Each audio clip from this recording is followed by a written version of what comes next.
ابو شعول مشعلاني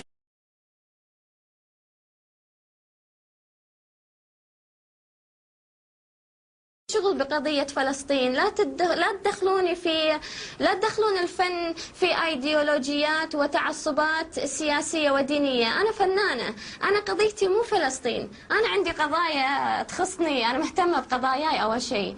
يعني أنا ما أبي أتدخل في أمور ثانية تدخلوني فيها. شنو ذنبي أنا في مشاكل؟ منو قال إن قضية فلسطين قضية كل العالم؟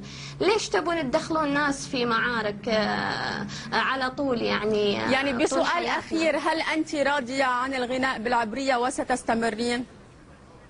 طبعا، شو المشكلة؟ هذه حرية شخصية، وأنا أطلب بدولتنا أنها تكون دولة، هذه الدولة المدنية.